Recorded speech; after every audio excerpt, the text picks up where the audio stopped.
early 40s to 25, you wouldn't be here, you'd be dead. And your children would be left alone, and the only people that could take care of the children would be your grandparents, would be the grandparents. And that's exactly what's happened in Africa. We, of course, this congregation, we indeed have made an astonishing difference in the saving of lives of countless children in the Akagizi, in the district in southwestern Uganda. And again, this is not so much to praise or lift that up, but again to explain what's going on, and you'll see what this difference has made, and that's what I want to talk about. We have recognized that these little ones and the survivors, the grandmothers in particular, of this pandemic, that they are our neighbors. They are our neighbors. They are our brothers and sisters in Christ. And because of that, we do not abandon them, and we did not abandon them. The photograph that I shared, this is a unretouched, absolutely accurate photograph of this little girl this time last year. That's what she looked like last year. 6 years ago, she looked not like that.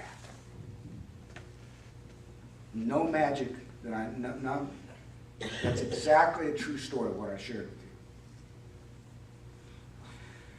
Now, as a result of the work this congregation and certainly other people have done in the Akagizi, is that we've been saving these children one at a time, and I've lifted up Alan, of course, and Karen Like, and Sarah Cochran, and other people in this church who have made a big difference, and have donated literally hundreds of hours over the last 6 or 7 years to save lives, and they have done that. They have done that directly. And this church as well has made more than a small contribution to the benefiting of human life in southwestern Uganda. But in the world has failed in helping the least of God's children, as Jesus in Matthew 25 refers to those in need. The world, not this church, the world has failed. And there is a judgment that will be coming because of that. The sad and ugly part of all this is the world has far than enough more resources to save everybody. There does not have to be one human being in need on this planet, not one.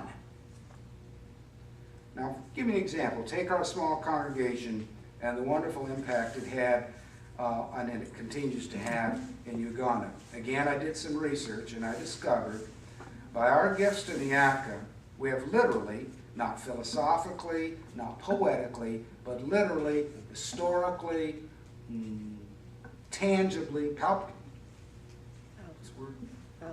palpable, anyway, something you could touch, Lee, changed the world. And we have done that. And we've saved and lifted up these children. Children in particular, now have food, medical care, books, education, clothing. They have hope. And they have hope realized. Children are graduating school. These children are graduating secondary education. And as a result, they'll go to high school. And as a result, what they'll end up doing is they will go to college. And yes, we're already working on schools here in the Midwest who are going to take them in colleges. So that's what's going to happen. In just a handful of years, these little children who literally lived in the dirt will now be living in dorms. That said, the math is confrontational. If, I don't know how many congregations there are in Bloomington, let's say if 50 other congregations in Bloomington would do the same, as the hundreds of congregations in Monroe County do the same as this church, which isn't all that much, and the hundreds and thousands of congregations in the state of Indiana would copy what we've done. At least in Uganda, poverty, medical deprivation, education,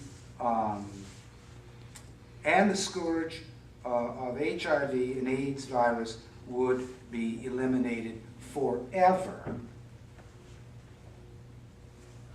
Think about that. Forever. Now, let me put this in perspective. This is the honest-to-goodness truth. This church changed the socio-economical, political life of the people in southwestern Uganda.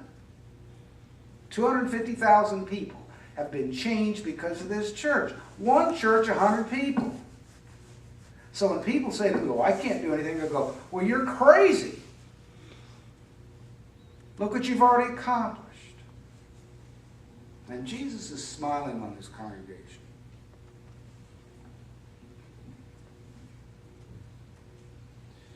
Well, AIDS would be eliminated forever if just the churches in Indiana, Christians, would choose to do just no more than what we've done.